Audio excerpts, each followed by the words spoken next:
Hi guys, welcome to Pretty Good Gaming. It is October the 8th. We've got all the latest on the Telltale story, a potential new Guerilla Games game, right? That's right. The latest trash movie in the Capcom pipeline. But first, the latest PlayStation 5 rumours. The PS4 and Xbox One both launched 5 years ago, back in 2013, which means it's high time for a next console. I put gen and consoles together. I always say it's high time for the next console. Really is. Yeah.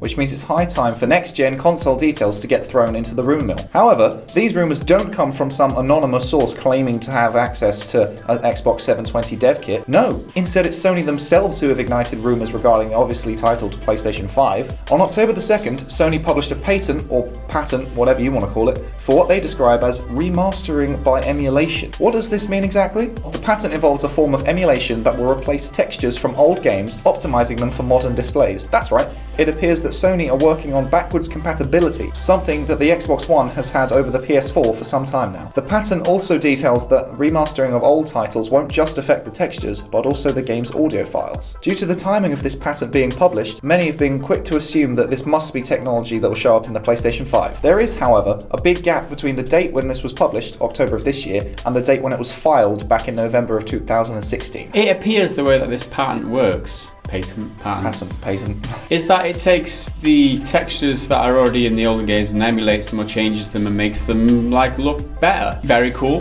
to tighten up those jaggy edges on those older games, right? Make them look like 1080p as opposed to the 240 or whatever the hell we had back in the day. So the fact that Sony are working on this backwards compatibility by emulation thing, they started this back in November 2016. Well, this is when the patent was filed. So obviously they've been working on that prior to that too. Is this some retaliation to Microsoft and the fact that they've got such a strong backwards compatibility option? Are they doing it to compete for the next generation of consoles? Is it anything to do with the next generation? Was it just they wanted to compete with Microsoft? I don't know.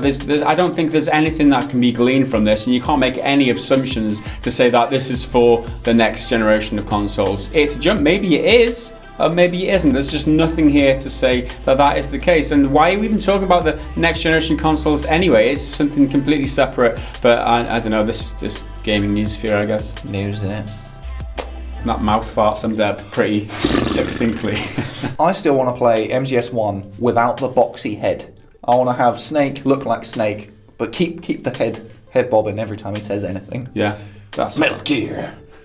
Alright guys, now it's time for your daily dose of nuggets to be dished up to you. First up in UK video game sales news, Forza Horizon 4 is the fastest selling game in the franchise so far. While Assassin's Creed Odyssey has seen its physical sales drop 26% from last year's Origins here in the UK. Volition, the devs behind Saints Row, look to be adding multiplayer back into their future games, according to a job posting. Overwatch is no stranger to having a variety of merchandise, and now it seems a cereal brand found in the game, called Lucio O's, are becoming a real live product. Spider-Man PS4 has a whopping 10% platinum trophy acquisition rate, which begs the question, are trophies too easy to get, or are players just really enjoying everything the game has to offer? We'd probably have to guess the latter. Before this year's Tokyo Game Show, Sega ran a poll asking fans which of their games they'd like to see added to the Sega Ages line, and Jet Set Radio came out on top. But now, Sega Ages producer Kagase Shimomura has stated that just because it won the poll doesn't mean that it'll get ported. However, he has stated that he will do his best to port the classic Dreamcast title. Have hope, Dreamcast fans,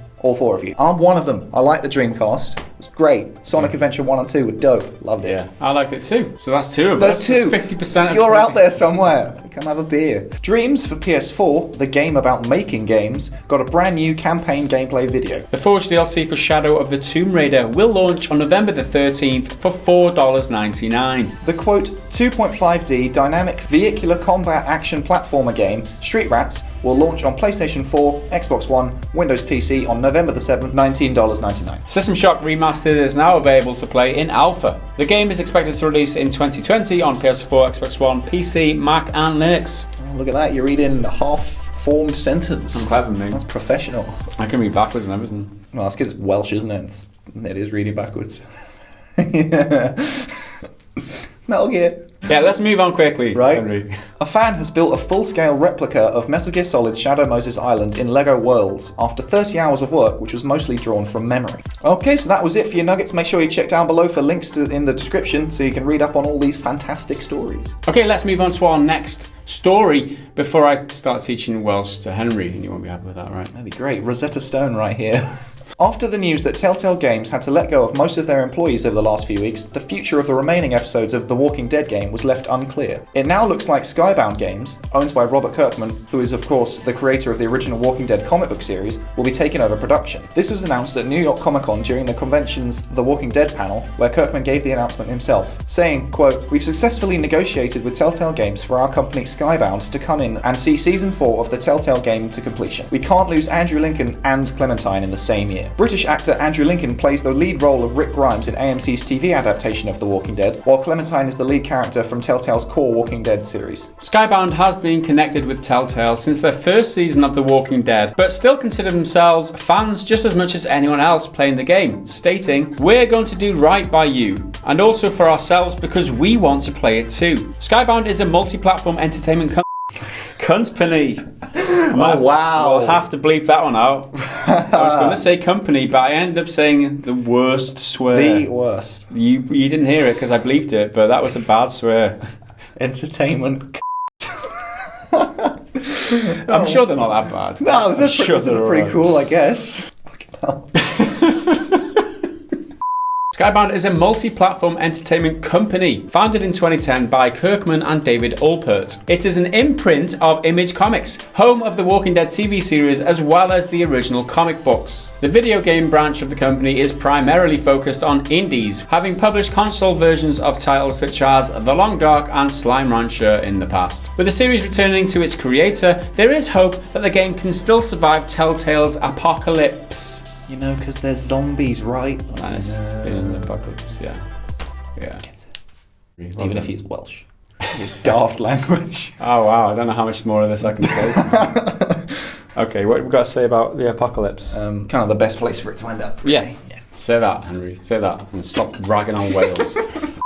So this looks like the best place for this IP to end up, because it's gone back to the creator, so he's going to really know the universe. And while it's not a character or a story that he's specifically created, he's kind of the grandfather of it all, so he can really bring it together in a way that feels cohesive and works with the existing material in other mediums, like the comics or the TV series, which he has a hand in as well. So it's better than going to some other company who has like nothing to do with it and work on their own projects. And according to Variety as well, some of the ex-Telltale employees are going to be working on the game as well, which is awesome news as well. That's cool. That's really cool. I like that. I like this story. Since wrapping up on Horizon Zero Dawn, Guerrilla Games have been understandably quiet, presumably working on their next project. But now it appears we may have an idea what kind of direction their next game is going in. Guerrilla have hired some staff who worked on Rainbow Six Siege, notably Simon LaRouche and Chris Lee. What's so notable about these two people, I hear you ask? Well, LaRouche actually worked at Guerrilla Games for one of the older projects, Killzone 2, before moving to Ubisoft in 2009. Lee, on the other hand, was the online and multiplayer designer for Rainbow Six Siege, and now the pair of them are working on what is currently described as Secret Game is Secret. While many had hoped for a direct sequel to Horizon Zero Dawn, which would make sense given the sheer success of the PS4 exclusive, this news would imply that we're getting something more along the lines of Killzone and Rainbow Six Siege. See, I really liked Horizon, but I wasn't big into the Killzone series, so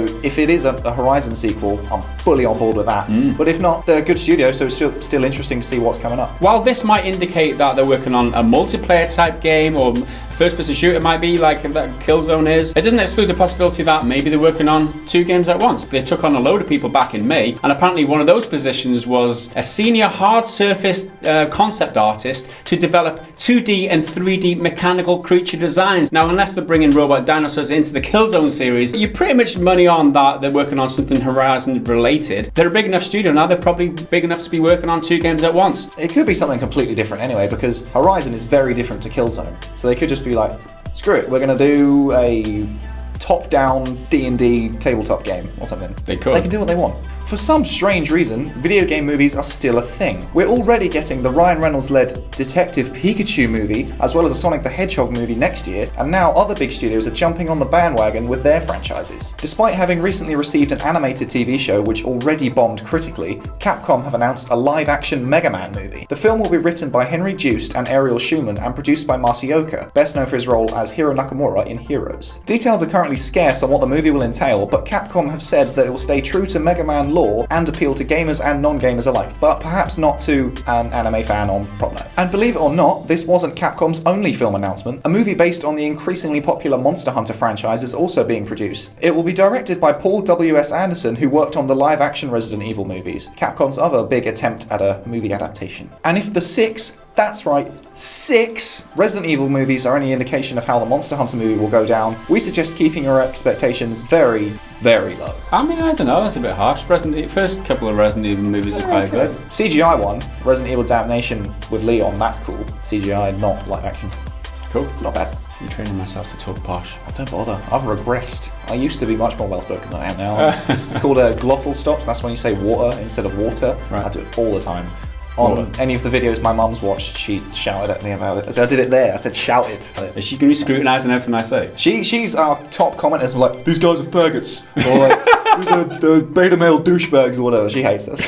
That is a lot from Henry and I today. We'll be back tomorrow with another video. If you want to be notified of when that video gets released, click the bell on this video and then you'll get that video, okay? Bell on this video, you'll get the next video, and also you'll get all the other videos, like every single other video in succession. Every single time we... Fuck it, let's see you tomorrow. You know what I mean, right? I get it. Yeah, we've got to do that. We've got to do this. The fish arm thing. That's Metal Gear. There we go. It's like us calling you guys dickheads. Some of you are, but most of you are good boys. You only do that when the camera's off. Henry approves. Henry approves should be a thing. Turn that into a segment. Henry approves. All about the cringe.